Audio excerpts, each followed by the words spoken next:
तो अगर आप नेक्स्ट ईयर्स की तरफ जा रहे हैं और आपको एक परफेक्ट रोड मैप चाहिए फ्रंट एंड और बैक एंड दोनों का, फुल स्टैक के नेक्स्ट ईयर्स का, तो आप कुछ इस तरीके से जा सकते हैं। देखिए आपको क्या करना है कि पहली चीज़ तो मैंने यहाँ पे ये डाल रखा है 30 डेज कोडिंग का नेक्स्ट ईयर्स का full stack web developer course, ठीक है। अगर आप इसके हिसाब से भी चलते हैं तो आप पूरी चीज़ें सीख लेंगे, ठीक है। और ये कोर्स ज़्यादा कोई महंगा नहीं है, ये कोर्स जस्ट 389 का है, जिसको आप कूपन लगा के 350 के आसपास का पड़ जाएगा, ठीक है। और इसमें सब कुछ पड़ा है प्रोजेक्ट के साथ, बाकी सब कुछ पड़ा है इसमें, ठीक है। और इसमें अपडेट होता रहता है कि नेक्स्ट ईयर्स के वर्जन आगे आते रहते हैं ना, फिर नेक्स्ट ईयर्स के जब भी कोई नए वर्जन में कुछ चेंजेस आएंगे, कुछ नई अपडेट बड़ी आएगी, तो यहाँ पे चेंजेस देखने मिल जाएंगे आपको, और आपको दोबारा परचेस करने की ज़रूरत नहीं पड़ेगी, ठीक है।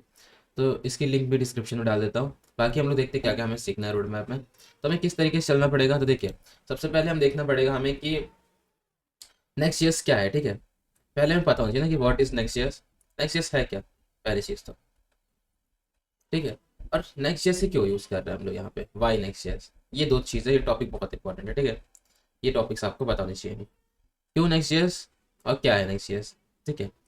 अब जब आपने नेक्स्ट ईयर्स के बारे में पता चल गया, ठीक है, आप इन दोनों के बारे में, अब आपको थोड़ा सा जानना पड़ेगा कि नेक्स्ट ईयर्स का इंट्रोडक्शन, ठीक है। जैसे कि रिएक्ट के साथ नेक्स्ट ईयर्स को कंपेयर करके देखिए, क्योंकि आपने सुना होगा कि नेक्स्ट ईयर जो है ना, वो रिएक्ट के ही ऊपर बना हुआ है, ठीक है।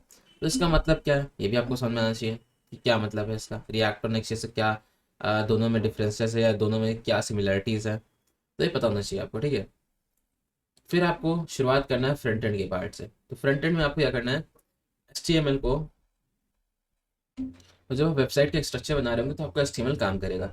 HTML मतलब वेबसाइट का स्ट्रक्चर बनाएगा आपके, ठीक है। तो इसमें आपको क्या पता होना चाहिए, आपको बेसिक्स पता होने चाहिए HTML के, टैग्स पता होने चाहिए HTML के, साथ में आपको फॉर्मेटिंग टैग्स कैसे करेंगे, quotations, list, tables, forms, media, ठीक है, इमेजेस, ये बहुत सारे टॉपिक्स हैं जिनको आप बारे में आपको पता होना चाहिए, ठीक है। ये देखिए यहाँ पे सारे टॉपिक्स लिखे हैं। इस तरफ आगे कोर्स की तरफ आके आप ये टॉपिक्स भी देख सकते हैं क्या टॉपिक्स हैं। फिर आपको सी एस एस, जब आपने HTML से स्ट्रक्चर बना लिया तो CSS से आप उसको डिज़ाइन करेंगे।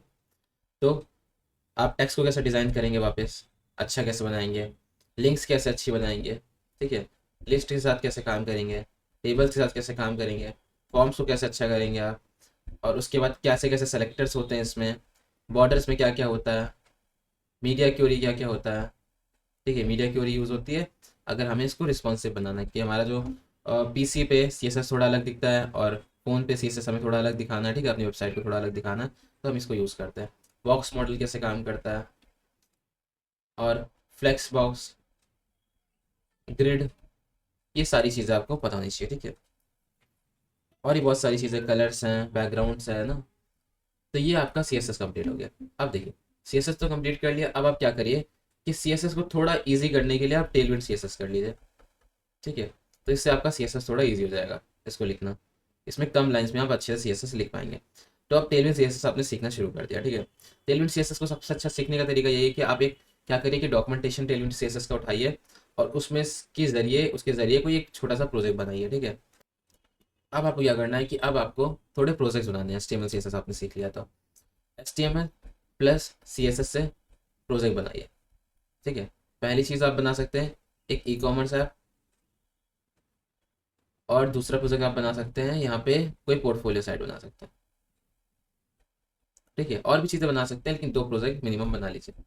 फिर यही जो आपने HTML CSS बनाई थी, इसी को कॉपी मारिए HTML प्लस टेलविंड के साथ, इसी प्रोजेक्ट को सेम बनाइए, ठीक है, टेलविंड CSS के साथ। इससे आपकी प्रैक्टिस हो जाएगी अच्छे से, टेलविंड की भी और CSS की, ठीक है। तो इस तरीके से HTML CSS के आपने 2 प्रोजेक्ट बना लिए, और HTML और टेलविंड के साथ 2 प्रोजेक्ट बना लिए। अब आपको जाना है जावास्क्रिप्ट की तरफ, ठीक है। तो अब आप अपनी वेबसाइट पे थोड़ी जान डाल लें कि कोई बंदा इंटरेक्ट कर सके वेबसाइट से। तो जावास्क्रिप्ट में आपको क्या क्या सीखना है, देखिए जावास्क्रिप्ट में बहुत कुछ सीखना है के लिए होता है, ठीक है। आपको पहले तो आना चाहिए बेसिक। बेसिक में क्या क्या आ गया, वेरिएबल्स, डेटा टाइप, ऑपरेटर्स, है ना, ये सारी चीज़ें बेसिक्स में आती हैं, और ये बहुत सारी चीज़ें बेसिक्स हैं। लूपिंग, लूपिंग आपको आनी चाहिए, लूपिंग कैसे करते हैं हम लोग, फंक्शंस क्या होते हैं, अरे क्या होते हैं, ये सारी चीज़ें आनी चाहिए आपको। कंडीशनल स्टेटमेंट्स कैसे कैसे काम करती हैं, कंडीशनल टास्क के लिए हो गया। फंक्शंस तो हमने देख लिया है, for in for of loop होता है, ठीक है, स्प्रेड ऑपरेटर होता है, कॉपी मेथड्स होते हैं, अरे डिस्ट्रक्टिंग होता है, काफ़ी टॉपिक्स हैं। और फॉर द मोस्ट प्रॉब्लम और मोस्ट इंपॉर्टेंट टॉपिक जैसे कि असिंक जावास्क्रिप्ट कैसे काम करती है, set time out, call back help, promises, async await, ये सारे टॉपिक्स आपको इस तरीके से क्लियर करने हैं। फिर ऑब्जेक्ट की तरफ जाएं तो ऑब्जेक्ट्स वाले पार्ट आपको कंप्लीट करना है। ऑब्जेक्ट कैसे काम करते हैं, ऑब्जेक्ट इनसाइड ऑब्जेक्ट कैसे काम करते हैं, फंक्शन इनसाइड फंक्शन कैसे काम करते हैं, कैसे हायर ऑर्डर फंक्शन काम करता है, कैसे लेक्सिकल स्कोप काम कर सकता है, कैसे क्लोजर काम करता है, ये अलग अलग टॉपिक्स हैं, ठीक है। फिर दिस कीवर्ड दिस कीवर्ड आपको पता चलना चाहिए, न्यू कीवर्ड पता होना चाहिए आपको कैसे काम करता है, कंस्ट्रक्टर पता होना चाहिए कैसे काम करता है, ठीक है। फिर प्रोटोटाइप कैसे काम करता है। अब क्या करना है, थोड़ा बहुत एपीआई के साथ भी काम करके देखना है यहाँ पे जावास्क्रिप्ट में। और फिर आपको ये वाला कंप्लीट हो जाएगा। अगर आप फंक्शन बेस कर रहे होंगे तो आप इसके बाद आप क्लास बेस भी जेएस की प्रैक्टिस कर लीजिए थोड़ा बहुत, ठीक है। आपको इतना आ चुका होगा काफ़ी अच्छे से, इसलिए आप क्लास बेस भी थोड़ा बहुत प्रैक्टिस कर लीजिए oops टाइप में। फिर आपको जावास्क्रिप्ट में डॉम की प्रैक्टिस करनी है, ठीक है। डॉम पे जैसे कि अगर आपने माउस से क्लिक किया तो ऑन क्लिक पे क्या टास्क परफॉर्म करना है आपको, ठीक है। या फिर फॉर्म्स के साथ कैसे काम करते हैं, और भी बहुत सारे टॉपिक इसमें आ जाएंगे। सेलेक्टर, सिबलिंग कैसे होती है, स्टाइलिंग कैसे करते हैं डॉम के साथ जेएस में, पेरेंट्स नोट कौन से होते हैं, पॉपअप्स क्या क्या होते हैं, माउस ओवर करने से कैसे इफेक्ट कर सकते हैं, माउस आउट करने से कैसे हम चेंजेस कर सकते हैं। अब आपने जावास्क्रिप्ट की प्रैक्टिस कर ली है, ठीक है। ये सब करने के बाद तो आप जावास्क्रिप्ट के प्रोजेक्ट बनाइए, कुछ ऐसे प्रोजेक्ट बनाइए जिसमें आपको जावास्क्रिप्ट ज़्यादा लगाना पड़े, एचटीएमएल सीएसएस एकदम ना के बराबर है। तो ऐसी प्रैक्टिस आपको करने के लिए क्या करना पड़ेगा, कुछ प्रोजेक्ट बनाने पड़ेंगे। जैसे कि 2-3 प्रोजेक्ट बना लीजिए, की लॉगर प्रोजेक्ट बना लीजिए एक चीज़ के साथ, एक्सपेंस ट्रैकर बना लीजिए, कुछ एपीआई वाले बना लीजिए जैसे वेदर ऐप, वैसे ही आप वो बना सकते हैं। क्विक साइन काफ़ी अच्छा है, लॉजिक काफ़ी अच्छे होते हैं इसमें, ठीक है। क्विक साइन बना सकते हैं, टाइपिंग स्पीड टेस्ट बना सकते हैं। अब देखिए आपने 5 प्रोजेक्ट जीएस के बना लिए, जैसे ही आप जीएस के 5 प्रोजेक्ट बना लीजिए, आप एक चीज़ कर सकते हैं कि ये पांचों प्रोजेक्ट में आप एचटीएमएल और सीएसएस को अच्छे से लगाइए, ठीक है। पहले आपने सिर्फ जेएस की प्रैक्टिस की, आप एचटीएमएल सीएसएस को इसी पे ऐड कर दीजिए अच्छे से, ठीक है। एचटीएमएल सीएसएस या एचटीएमएल टेलविंड सीएसएस दोनों में से कुछ भी ऐड कर सकते हैं अच्छे से। फिर अब आपने ये सारी चीज़ें कर ली हैं। अब आते हैं जेएस के लाइब्रेरी के ऊपर जो कि है रिएक्ट जेएस, ठीक है। अब आपको जब नेक्स्ट जेएस सीखना है ना, तो नेक्स्ट जेएस से पहले आपको रिएक्ट जेएस कंप्लीट करनी पड़ेगी। कंप्लीट नहीं, आपको इंटरमीडिएट तक की आनी चाहिए, ठीक है। उस लेवल तक, इंटरमीडिएट लेवल तक की आनी चाहिए। आपका ये बेनिफिट बहुत ज़्यादा है और आनी ही चाहिए, क्योंकि ये रिएक्ट जेएस के ऊपर ही बनी नेक्स्ट जेएस, तो इसलिए आपको आनी चाहिए, ठीक है। अब रिएक्ट जेएस में क्या क्या टॉपिक आप क्लियर कर सकते हैं, तो देखिए कुछ नहीं ज़्यादा क्लियर करना है, बहुत ईजी चीज़ें कंप्लीट करनी है। रिएक्ट क्या होता है, फोल्डर स्ट्रक्चर कैसे काम करता है रिएक्ट का, मतलब बेसिक्स हो गए। जेएसएक्स हो गया कैसे काम करता है, प्रॉप्स कैसे काम करते हैं, ठीक है। यूज स्टेट, हुक हो गया, मतलब हुक्स में कौन कौन से हुक्स, यूज स्टेट कर लीजिए, यूज इफेक्ट कर लीजिए, यूज कॉन्टेक्स्ट कर लीजिए, यूज रिड्यूसर कर लीजिए, ठीक है। तो ये सारी चीज़ें अगर आपने कंप्लीट कर ली तो बहुत अच्छी चीज़ है। ये वाली हुक्स कंप्लीट कर लीजिए। फिर रिएक्ट राउटर,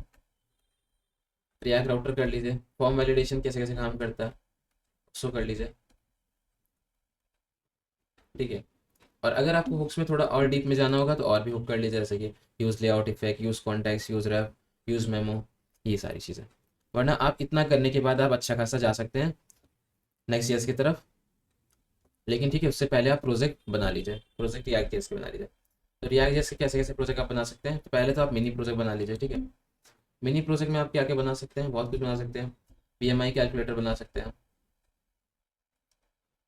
पोर्टफोलियो साइट बना सकते हैं अपने लिए, ये मिनी नहीं है लेकिन तब भी मान लेते हैं। लैंडिंग पेज बना सकते हैं आप।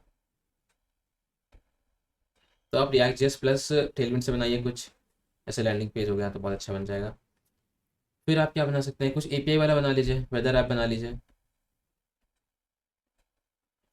फिर एक मेजर प्रोजेक्ट बना लीजिए। मेजर प्रोजेक्ट में आप क्या बना सकते हैं, यूट्यूब क्लोन बना लीजिए।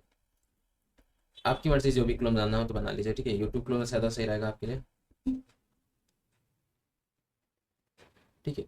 अब रिएक्ट प्रोजेक्ट हमारे पास हो गए, ठीक है। अब आपने रिएक्ट में सब कुछ कर लिया। अब आपने फ्रंट एंड में HTML CSS जावास्क्रिप्ट और रिएक्ट जेएस देखा। अब आते हैं नेक्स्ट जेएस पे। तो अब फ्रंट एंड आपको करना है किससे, नेक्स्ट जेएस की हेल्प से फ्रंट एंड बनाना है।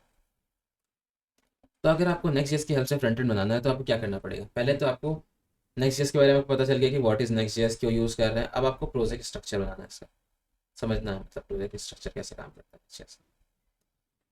इसमें क्या होता है, ऐप राउटिंग से यूज़ करते हैं हम लोग। तो ऐप राउटिंग कैसे काम करती है, राउटिंग कैसे अलग अलग तरीके से इसमें काम करती है, ठीक है। थोड़ा सा रिएक्ट से थोड़ा सा अलग है और ईजी है इसकी राउटिंग, ठीक है। ईजी क्या है, दोनों ही सेम ही है, मतलब ईजी क्या है, दोनों ही ईजी है देखा जाए तो, राउटिंग में इतना कुछ डिफरेंट नहीं होता। फिर client versus server side rendering क्या होता है, ठीक है। सिर्फ यही नहीं, आपको जहाँ तक कि CSR versus SSR versus SSG versus ISR ये करना चाहिए, ठीक है। इसको अगर आप पढ़ें तो अच्छे से, अभी आपको शायद नहीं समझ में आ रहा हो क्या क्या टॉपिक्स है, लेकिन ये सब आप इस तरीके से पढ़ सकते हैं। फिर कैसे डेटा को फेच करते हैं, तो फेचिंग डेटा, और जितनी बार भी आप कोई टॉपिक करिए उसके एग्जांपल्स लगाइए अच्छे से। तो फेचिंग डेटा आपने किया, 3-4 एग्जांपल लगा लीजिए। डायनेमिक राउटर्स किया, डायनेमिक राउटिंग किया, अगर डायनेमिक राउटर बनाने के बाद एग्जांपल्स लगा लिए, ठीक है। डायनेमिक फैचिंग किया, डायनेमिक फैचिंग करने के बाद आपने एग्जांपल लगा दिया। तो ये सारे टॉपिक्स हो गए आपके पास फ्रंट एंड में, आपको ये सारे क्लियर होने चाहिए, ठीक है। अब आपको नेक्स्ट जेएस का फ्रंट एंड आ गया है, ठीक है। अब नेक्स्ट जेएस का फ्रंट एंड आ गया है, तो आप क्या कर सकते हैं, तो आप एक प्रोजेक्ट बना सकते हैं फ्रंट एंड के साथ साथ, ठीक है। जैसे कि एक अपनी विकिपीडिया बना सकते हैं, ठीक है। तो इससे क्या होगा कि आपके पास API भी यूज़ हो जाएगा, फ्रंट एंड भी आप बना लेंगे और API यूज़ करके बना लेंगे, काफ़ी अच्छा रहेगा। बाकी आप यहाँ पे और क्या कर सकते हैं, आप ऐसा कर सकते हैं, सर्वरलेस जा सकते हैं, फायरबेस के साथ काम करके नेक्स्ट प्लस फायरबेस के साथ काम करके आप ऑथेंटिकेशन कर सकते हैं, ऑथराइजेशन कर सकते हैं, ठीक है। इनके वाले काम कर सकते हैं। अब आते हैं बैकएंड के पार्ट में। बैकएंड पे आपको क्या करना है, तो बैकएंड पे आपको नेक्स्ट चीज़ के साथ काम करना है। तो आपने नेक्स्ट चीज़ का फ्रंट एंड सीख रखा है। अब आप चाहिए तो, अगर आपने मर्न स्टैक अगर आपको आता हो, तो आप मोंगो डीबी, नोड और एक्सप्रेस के साथ काम कर सकते हैं, ठीक है। कर सकते हैं काम, ऐसा नहीं कि नहीं कर सकते, ठीक है। इनकी सारी टेक्नोलॉजी के साथ काम कर सकते हैं। ये आप बैकएंड के लिए यूज़ कर लीजिए, ये फ्रंट एंड के लिए यूज़ कर लीजिए। लेकिन इससे अच्छा तरीका एक और है कि अगर आप नेक्स्ट ही यूज़ कर रहे हैं, तो आप बैकएंड में क्या यूज़ कीजिए, बैकएंड में भी आप नेक्स्ट को यूज़ कीजिए। API भी आप नेक्स्ट से ही बनाइए। अब नेक्स्ट की API बनाने के लिए API राउट होता है, उसको आप यूज़ करना सीखिए, कैसे API राउट यूज़ होता है, कैसे राउट को हैंडल करते हैं हम लोग, राउट हैंडलिंग कैसे काम करती है, मल्टीपल राउट कैसे बना सकते हैं, डायनेमिक राउट इसमें कैसे बना सकते हैं बैकएंड पे, स्टैटिक वेबसाइट के साथ कैसे काम कर सकते हैं, क्यूरी पर हमको कैसे सेंड कर सकते हैं, और सबसे इंपॉर्टेंट प्रोड ऑपरेशन कैसे परफॉर्म कर सकते हैं। तो ये प्योर आपका बैक एंड पार्ट हो गया, ठीक है। आपने फ्रंट एंड के साथ काम नहीं लिया, बैक एंड करा है आपने सब। आप डेटाबेस के लिए आप यहाँ पे क्या यूज़ कर सकते हैं, मोंगोडीबी यूज़ कर सकते हैं, ठीक है। अब आप क्या करिए कि ऑथ सीख लीजिए, नेक्स्ट ऑथ बहुत इंपॉर्टेंट है। तो आप ऑथेंटिकेशन के लिए नेक्स्ट ऑथ, क्योंकि अगर आप नेक्स्ट जेएस यूज़ कर रहे हैं तो नेक्स्ट ऑथ काफ़ी अच्छा रहता है, ऑथेंटिकेशन के लिए ईजी भी होता है। और नेक्स्ट ऑथ सीख लीजिए अच्छे से, ठीक है। और एक प्रोजेक्ट बना लीजिए नेक्स्ट ऑथ करने के बाद, ठीक है, ऑथेंटिकेशन वाला। अब आपने फ्रंट एंड बैक एंड कर लिया, नेक्स्ट ऑथ भी सीख लिया, ठीक है। आप थोड़ा सा सर्वर एक्शन सीखने के बाद, सर्वर एक्शन सीखते हुए आप एक प्रोजेक्ट बना लीजिए इन सबको ऐड करके, जैसे कि एक डैशबोर्ड, कोई सा भी डैशबोर्ड हो सकता है, क्रिप्टो डैशबोर्ड हो सकता है, ठीक है। कोई सा भी डैशबोर्ड आप बनाइए और सबका साथ लेके, फिर आप क्या करेंगे, थोड़े और प्रोजेक्ट बना लीजिए नेक्स्ट जेएस में, ठीक है। नेक्स्ट जेएस में प्रोजेक्ट बना लीजिए और ई-कॉमर्स बना लीजिए, कोई क्लोन बना लीजिए जैसे कि स्पॉटिफाई क्लोन। तो ऐसी चीज़ें आप बना सकते हैं, बहुत कुछ बनाने के लिए, ठीक है। अब आपने सब सीख लिया तो आप इसका यूज़ कीजिए, ठीक है। अब आपको बहुत अच्छे से कॉन्फिडेंस है कि आप कर सकते हैं वैसे, इतना सीखने के बाद। अब नेक्स्ट आपके पास क्या आता है कि आपको डिप्लॉयमेंट आना चाहिए, ठीक है। आपको डिप्लॉयमेंट में आपको वर्सल पे कैसे डिप्लॉय करते हैं ये देख लीजिए, Vercel plus render, backend render को कैसे डिप्लॉय करते हैं ये देख लीजिए, नेटलीफाई पे डिप्लॉय करना सीख लीजिए, ठीक है। तो ये सब डिप्लॉयमेंट के लिए काम आ जाएगा। और बाकी यहाँ पे और भी चीज़ें हैं, ओपन सोर्स मिनी सीरीज़ है यहाँ पे, ये सब चीज़ें आप देख सकते हैं कि क्या क्या और सीखना है, क्या क्या और प्रोजेक्ट्स हैं, देखिए यहाँ पे और प्रोजेक्ट्स हैं काफ़ी। तो अब आप अच्छा खासा आपको नेक्स्ट ईयर्स आ गई है, अच्छी खासा क्या आपको नेक्स्ट ईयर्स तो आ ही गई है। अब कॉन्फिडेंस भी आ गया आपको, आपने प्रोजेक्ट बना लिया, सब कुछ बना लिया आपने, ठीक है। अब आपने अपनी लाइफ ईजी कर ली है, बस इसी तरीके से आप नेक्स्ट ईयर्स को कंप्लीट कर सकते हैं, ईजी है। अब चैनल को सब्सक्राइब कर लीजिए, काफ़ी कुछ आने वाला है, प्रोजेक्ट्स आने वाले हैं नेक्स्ट ईयर से काफ़ी।